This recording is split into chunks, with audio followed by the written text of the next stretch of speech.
May I come in, sir? Yes, please do. Good morning, sir. Good morning, sir. Good morning. Please take your seat.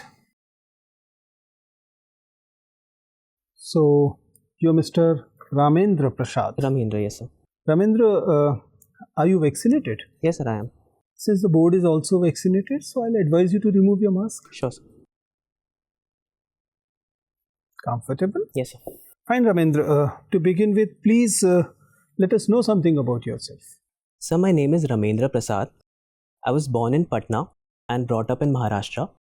And I graduated from IIT Kharagpur in agricultural and food engineering. And in IIT, I got a good exposure to a lot of extracurricular activities. I was the general secretary of the college. And so after that, I got a job in the private sector. I worked for a year as a product manager. And since then, I quit my job and I've been preparing for UPSC exam. You were product manager with which company? What you used to do? So I was product manager firstly with housing.com. I got that through campus placement. And then I was with flyrope.com. So as a product manager, I was in charge of the whole app or a website, from conception to getting it designed from the design team to getting it coded from the tech team to debugging, etc. Didn't you say agriculture and food thing? So, I mean, I'm sorry, I may be very old for this, but I can't relate the two. You did your food and agriculture thing, and you became an app manager. Why? And now you want to become a civil servant. That's right, sir. That's right. You never thought that you should actually plan in your life?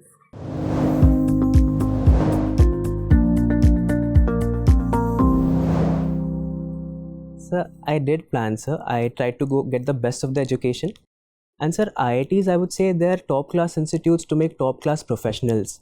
And most of the companies that come for placements are either in technology or consultancy or finance. So I sat for the placements and I got day one placements, and it was a very good job offer, so I took it up. And sir, in my college, apart from agriculture, I was involved in a lot of extracurricular activities. Like I said, I was the general secretary of the college. I was head of Kshitij, which is our fest with a budget of over 1 crore. So I had technical skills and managerial skills, sir. I had also developed an app in my college as a BTech project. And but even where as a is startup. agriculture and food in it? Your prime major. So that's right. So I did study agriculture, but I was more involved in the extracurricular activities, like I said, because the companies nowadays... It appears as if I'm talking to a plain BA graduate rather than an IIT graduate, but forget it. You have also taken Sanskrit literature. You don't understand the meaning of loyalty to your discipline thing. Sir, I won't say that because, IITs I took because I tried to get the best of the education. And companies, they look for spikes in the CV. That's why I had more of a profile in technical and managerial skills. Why Sanskrit literature? Sir, Sanskrit because firstly, I've been practicing Sanskrit shloka since my childhood. I've been reading mythology, Amar Chitra Katha, etc. And I also had that language in school. So I'm very comfortable with the language. Sir, secondly, I took a literature optional because it would give me a welcome break from studying general studies, which is a bit technical. And thirdly, sir, I also practice Sanskrit in my day-to-day life for mental health and well-being. So I took it as an optional. When we look at the Constituent Assembly debates, there was this controversy recently that where it was pointed out that Dr. Ambedkar pitched for Sanskrit as the national language. So, as we understand, Dr. Ambedkar is the person who actually left Hinduism. He's the person who fought for the downtrodden. He's the person who believed that the religion, Hindu religion, primarily, which is obviously the medium is Sanskrit, is something that is the reason why downtrodden are downtrodden. Why he advocated for Sanskrit as national language? So, I would humbly beg to differ from Dr. Ambedkar. He must have taken Sanskrit to get a unifying language because of the culture of India. Because since ancient times, so Sanskrit is a language that has survived, I would say, thousands and thousands of years. We still recite the Rigvedic shlokas. But as we understand that Tamil is the older language, it's still surviving. Sanskrit is only for the UPSC aspirants or the Purohits. Sir, Sanskrit, it is said as the mother of languages. It is the mother of Indo-European languages. If we see, there are a lot of similarities between Sanskrit, Greek and Latin also. So it is said that there was a mother language called Proto-Indo. These are the reasons why Ambedkar said? that Sanskrit should be national language, or there are some pragmatic reasons? Sir, I'm not sure about the reasons for Dr. Ambedkar. He must have taken it because it is a very ancient language and it may act as a unifying language. But I would beg to differ, sir. I don't think it is applicable as a national language to everybody. Fine, thank you. Ramendra, Sir, you come from Buxar, that is, your father comes from Buxar. that's right. Have you visited Buxar? Sir, once in my childhood, I believe, yes, sir. Only once. So, in the Buxar town or any village? Sir, there's a village in Buxar specifically. What's the name of village? Bhadar. Badar. Bhadar, yes, sir. So, you visited the village? I have, sir. Okay. So, how do you compare the village life today with the kind of description given in Abhigyan Shakuntalam? Sir, in Abhigyan Shakuntalam, it's a play written by Kalidas. And Kalidas is someone who is known for very beautiful descriptions of nature. Sir, Kanva ashram is described in a very beautiful way. And Shakuntala is described as tending to the plants, tending to the animals. So that way, it's a Gurukul system, sir, there. But sir, presently in our villages, we see that Gurukul system has been declining. Especially Buxar is also known for Gurukul of some Rishi. Sir, Which sir, Rishi? sir. Vishwamitra, sir. Okay. Incidentally, you are born on 1st of May, which is celebrated as Labor Day. Sir. So, I hope that you have interest in labor issues also. Sir, not specifically as such, but I do know about them. Sir. Okay. Why Labor Day is celebrated on 1st May itself? So there was an incident in USA, in Chicago specifically, where some of the workers, they were agitating for an 8-hour workday. So in celebration of that, every year 1st May is celebrated as Labor Day. Government has recently finalized 4 labor codes Sir. in which working hour have been defined. Sir. What is the present working hour defined in the labor code? Sir, it is 48-hour work week, so 8 multiplied by 6. And in a day, 9 hours is the maximum, sir. After that, they have to pay overtime. Okay. Is there a proposal to have 72 hours per week? Sir, I'm not aware, sir. I'll go read up. You're not aware. Which are the labor codes? Can you briefly describe the 4 labor codes? So first is code on wages. Second is code on social security. Third is code on occupational safety. And fourth is code on industrial relations. So the first one, it talks about parity of wages between men and women. So this it talks about overtime. So the second one, it talks about giving social security and also to the unorganized sector, which was missing earlier. So third one is about occupational safety. There are boards which will go and inspect the companies for hazards. And the fourth one is about industrial relationships. That means the labor movements and regulating the strikes. That's what it's about. Okay, so first thing, what do you understand by social security?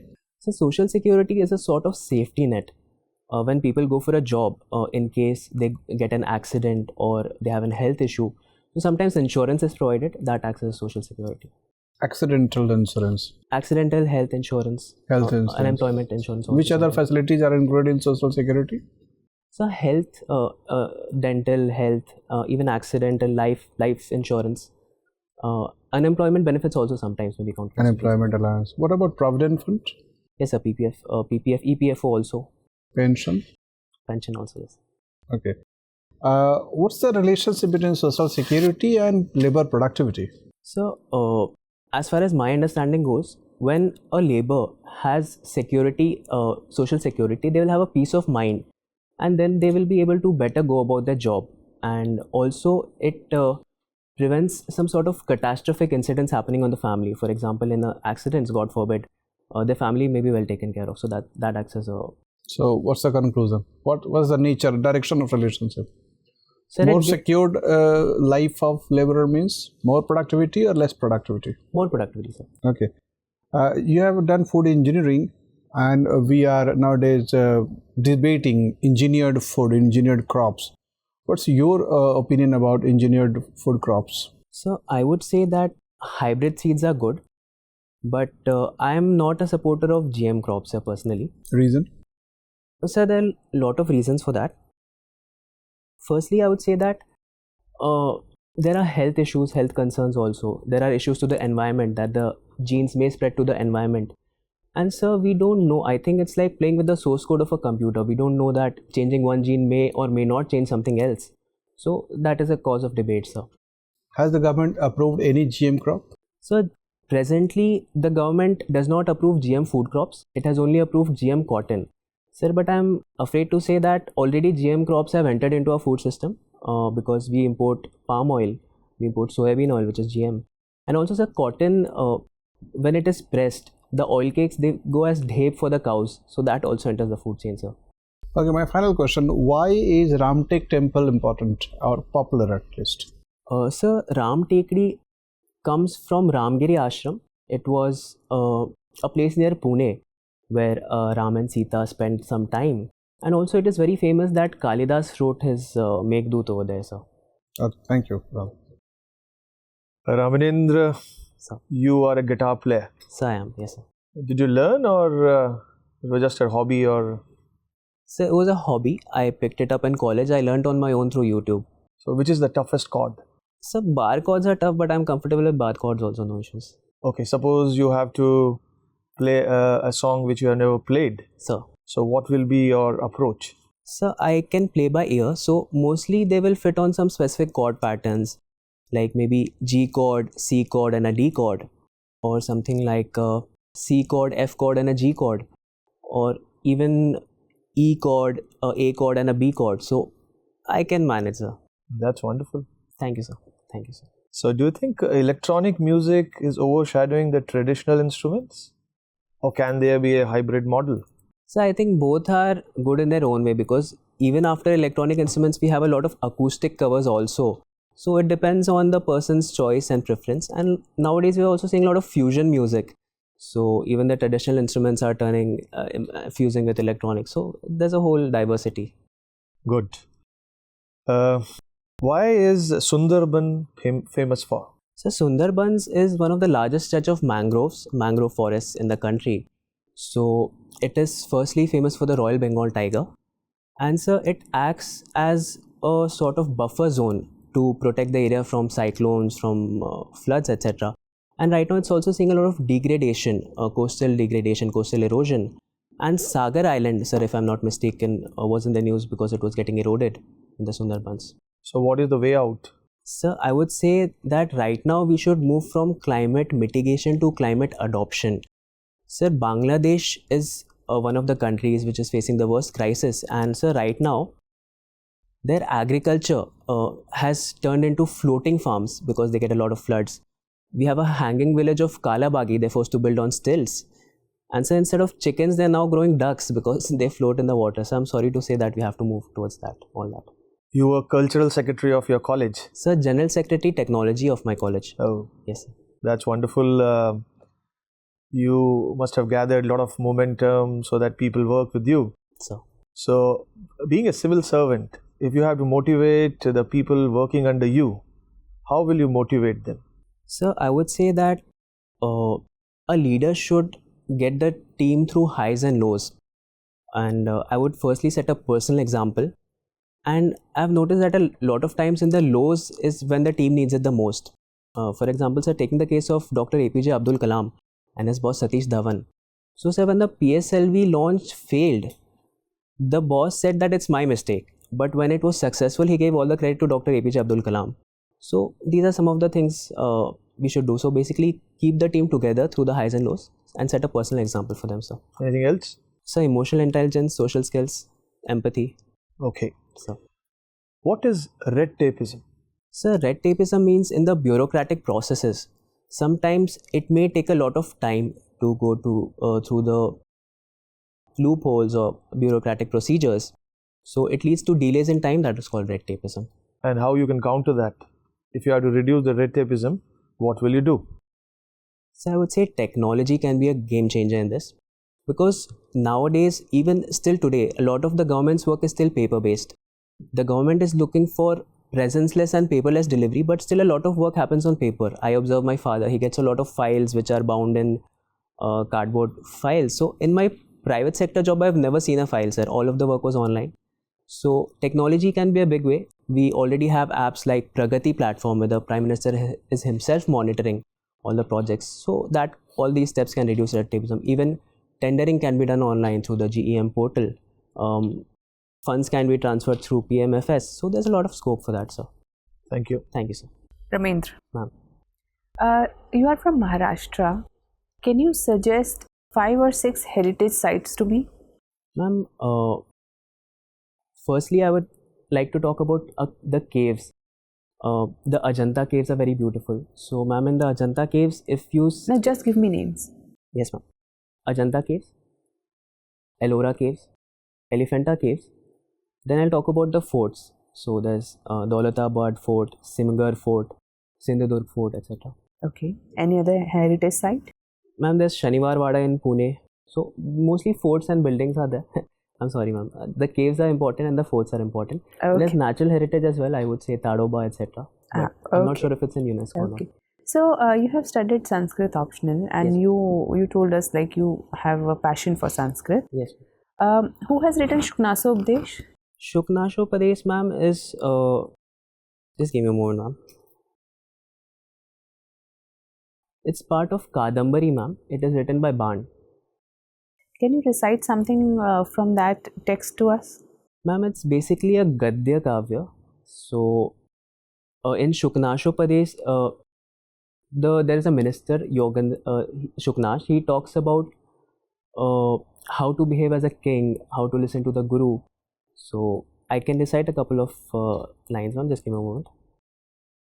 Shravan sthitam salilamiv mahad upajanayati shulam. So, he says that people don't, the students, the young blood, doesn't listen to words of the wise, the words of the guru. And it's as if, because the words of wise are pure as water, but when they get lodged in the air, they generate pain. So he makes such comparison. He talks about Lakshmi a lot, ma'am. Yes. Na parichayam janayati, na abhijanam ikshate, na kul kramam anuvartate. So he talks about that how Lakshmi is fickle and she does not recognize anybody's good birth or good deeds, and she can... Okay. That's important for a prince. Recite something from Gita. Ma'am, the Gita, it talks about Karma Yoga, Bhakti Yoga and Jnana Yoga. So I'll talk a little bit about Jnana Yoga. It talks about becoming Sthit Pragya. So it said that Matra Sparshastu Konteya Shitoshna Sukha Dukkada Agamapayano Nityastam Titikshasva Bharata. Ma'am, so here Sri Krishna says that when we come into contact with the material world, there is a lot of duality that hits us. It may be joy and sorrow or hot and cold, but they're temporary, ma'am. They will come and they will go. So one has to be very good. Yes, ma'am. Tell me, what is One Sun, One World and One Grid project? It's a very ambitious project by India in collaboration with the UK. So India is going for grid interconnectedness. It's aiming to connect all the grids of the world, starting from Asia, then Middle East, then Africa also. So, ma'am, currently we have a lot of renewable energy, but the storage is a problem. So once we connect the grids, so if one part of the earth will have solar energy and the other part is dark, so that dark part can get the solar energy. So it will solve the problem of intermittency of renewables also. In layman's language, tell me something about metaverse. Metaverse is a virtual world, and it can be accessed through artificial augmented reality, virtual reality, etc. And a person feels that he's a part of a group. He feels that he's a part of the other people, and getting a shared experience, ma'am. For example, a concert or a game. Okay. My last question to you. You are a agricultural and food science graduate. Yes, ma'am. And there is a huge problem of food wastage. Yes, ma'am. And rather than solving that problem, you are coming to civil services. Yes, ma'am. Why? Ma'am, I would like to say that I'm very passionate about food and specifically organic farming. And given a chance, if I become a civil servant, I would like to take it up as well. So, ma'am, I believe to tackle food wastage, 40% of it is getting wasted, and that's mostly because of logistical issues and cold storage issues. So we need to set up more cold storage facilities. We need to set up food processing, ma'am, so that can help solve the wastage issue. Yes, but why are you coming to civil services? Why not solve all these problems with your expertise? Ma'am, my motive for joining civil services is that my father is an IPS officer, and I've noticed that apart from the law and order functions, he does a lot of developmental work. It may be creating water harvesting structure for the farmers or creating self-help groups for the women. So ma'am, I see there's a lot of scope for developmental work. If I become a civil servant, I would definitely go for water harvesting on the lines of Raleigh Siddhi or Hivre Bazaar. I would go for, in the rural areas, I would go for food so processing. you don't want to do it directly? No ma'am. You want to do it indirectly? Ma'am, the government has a lot of power. Okay, thank you, Ramendra. Thank you ma'am. Thank you. Ramendra. Sir. So reading Indian mythology is also something which, Sir. it's a great hobby, by the way. Brihan are you aware of that particular No sir, I'm interesting? sorry sir. So Brihan Nala is basically when Arjuna became transgender during the Sir, Agnyatas, I know sir, right? sir. Yes. So it happened in Mahabharata. Yes sir. So transgenders' rights was protected during the period of Mahabharata. And when was the Transgenders Act was passed in India? Protection of Rights Act. Sir, I'm not aware of the exact year. Let me help you. 2019. 2019 sir. 2019, an act was passed by the Parliament to protect the rights of transgenders. Sir. So is it correct if I make the following statement? Hypocrisy, thy name Indian democracy? Sir, I'd not blame it on democracy as such. Then Sir, what? In the mythology, there are many instances. Even Krishna himself, who's a god, he turned into a transgender person. So, but sir, there's an issue of mentality. We sometimes, some people who may appear different than us, we may tend to discriminate against them. So it's a thing of let the otherness. discrimination. So basically we conclude, or rather you have concluded, that so what? 1947 to 2019, let the discrimination happen. It has happened. So what? At least in 2019, we passed an enactment. Is that the conclusion which you're trying to arrive Sir, I'm at? trying to say that today's society is changing. We are becoming more open to diversity, to inclusiveness. We are open to LGBT communities. So I think we're moving towards diversity, sir. Even in private sector as well. Yes, sir. So do you think India, as it stands today, we are open for woke culture? Sir, woke culture, I would say it's a term which is very close to the millennials and Gen Z as well. Gen Z, yes sir, millennials and Gen Z. So the people who are in the decision making process, they may not call it as woke culture, but they're definitely becoming more aware about the societal changes and are going in flow with the changes, I would say that, sir. Alright, so the current Russia-Ukraine war and the kinds of weapon used by Russia on Ukraine, is it not a testimony to the fact that SALT between Russia and US was nothing but a hogwash? Sir, I won't say it was a hogwash because the SALT Treaty and the START Treaty, they actually place a limitation. What is the abbreviation of SALT, by the way? Strategic Arms Limitation Treaty. Does it cover ballistic missiles, nuclear weapons, chemical weapons, or only intercontinental ballistic missiles? Sir, as far as I'm aware, it only covers ICBM, sir, intercontinental missiles. So has Russia used ICBM? Sir, I'm not aware, sir, if it's used in the present war, sir. I'll have to go check up on it, sir. That's okay. Sir. There is a border dispute between Assam and Meghalaya. Sir. And fortunately, the border dispute has been resolved by the two respective chief ministers. So the agreement between the two respective chief ministers, is it okay? Is it constitutionally valid to resolve the dispute? Or do you think more step needs to be taken? So, talking about the resolution, they actually went for exchange of a couple of enclaves, Assam and Meghalaya. Can two chief ministers actually do that under the constitution? Under the constitution, the power lies with the centre, sir. But I think it's important to take the What do you mean by centre here? I'm sorry. Central government, sir. Central government. Government of India. Parliament, sir. I'm so sorry. Yeah, Parliament. I'm so Which sorry. article are you referring to? Sir, I don't remember exactly right now, sir. The so-called exchange between two chief ministers, it is non-est in law. It is just exchange of papers having no constitutional significance unless and until Parliament passes a law. Sir, I won't say that, sir, because it is important to get the state's consent as well, because they are the ones who will have to implement the situation on ground.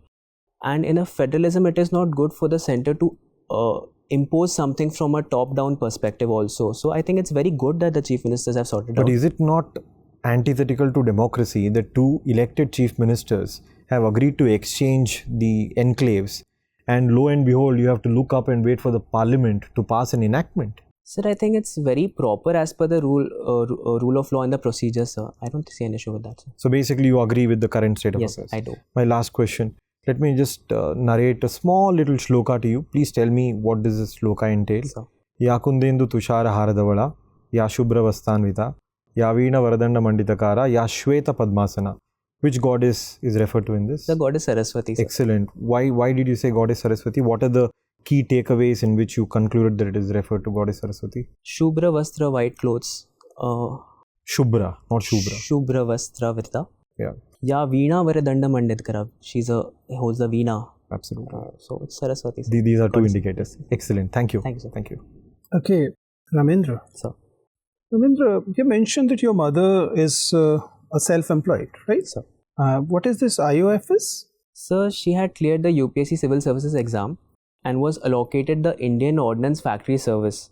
So she worked there for a couple of years and then she resigned for Because the family. your father was IPS. Yes, that's true. Look, how sad is this state of affairs that as a son, don't you ever blame your father for taking away the career of your mother? Sir, I wouldn't say that because firstly, my mother has no regrets, and secondly, That is even more sad. so that job of an IPS officer is a bit demanding, sir, and my mother chose to do it herself through her own. That was her own choice, sir. You understand a lot of conditioning that goes on in society, and you're still believing that it was a free choice. So I do believe that women should have the choice. They should be given full choice whether they want to work or to tend to the family. It should be their authority, their choice, sir. And sir, in the case of my mother, she did it for her husband and for the children, and I'm grateful, and my father is grateful, and even she doesn't have any regrets. I think it's a win-win for everybody. And women should have a choice. She was definitely a very good mother, but you having no sadness for her decision means that you are not that good a son. Sir, I beg to differ, sir. My mother has said that it was a very good decision on her part. Sir, if a woman wants to work, she should be allowed to work without any external pressure from family or from society. And if she wants to go for household responsibility, that's her choice, sir, I believe. She could have been an Ordnance Factory board member by now. Sir, she doesn't have any regrets. She enjoys being a homemaker, and I think it's good, sir. And the Ordnance Factory services lost because of her. That's true, sir. That's true, yes. Fine. Fine, Ramendra. Nice talking to you. The interview is over. You can go now. Thank you, sir.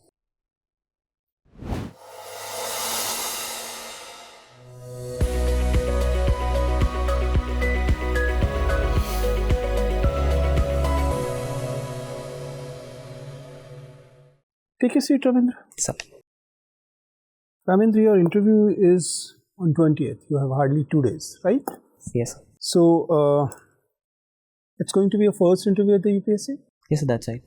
You're happy with your performance today, or you believe there are areas maybe you need a little pressure? So I think I forgot a bit of constitutional articles, and otherwise, so I think my preparation is okay. I think the board this time didn't ask me a lot of questions on organic farming, which I was expecting.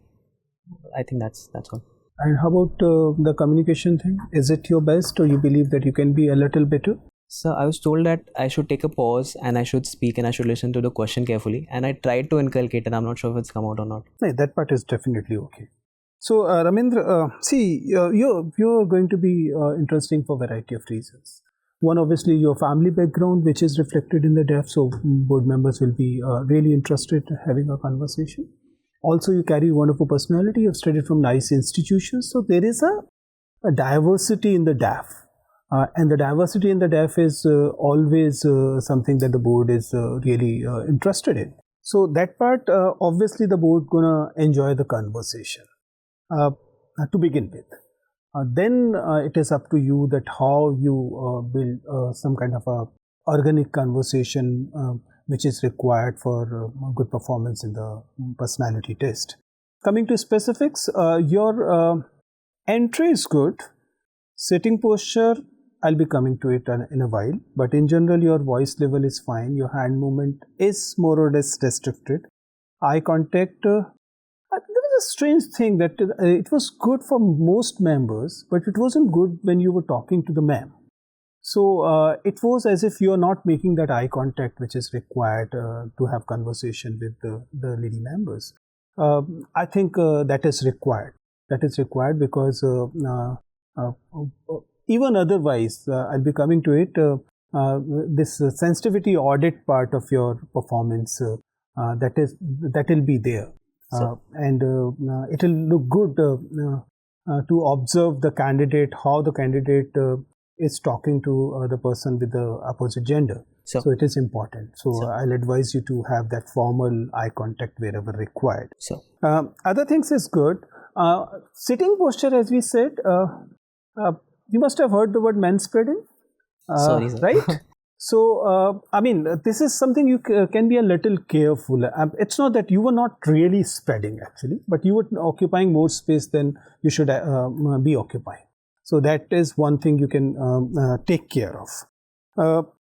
Hand clasping thing was there, which wasn't looking very bad, but that is not the most formal way of communicating, right? So if you can avoid hand clasping, it will be slightly better. I'm giving these minute things because other things in general you're doing very good. So I mean, these are the only small things which I can point out.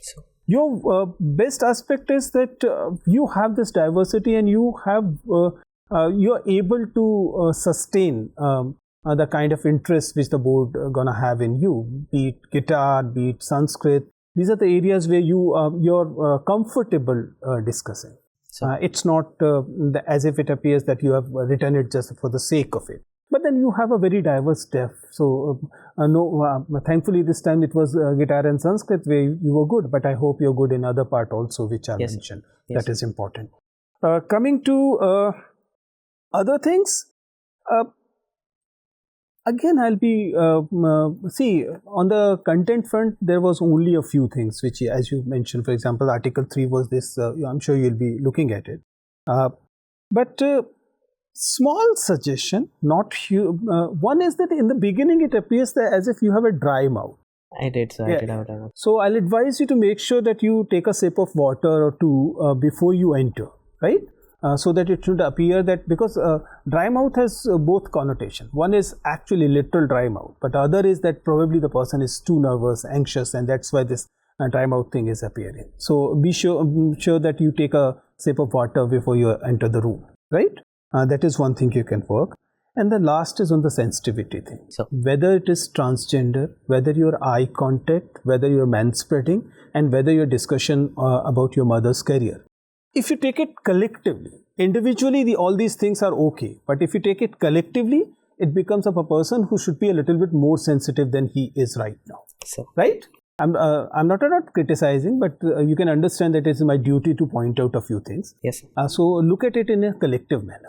That if all these things are visible in a single person, then maybe the board will may conclude that probably the sensitivity on the gender aspect need to be a little better. Other things already good. So you don't have to change yourself. It is only for those 30 minutes you have to keep these things in mind. Everything else is already in place. Right? All the best. Thank you so much. Thank you, sir. Thank you.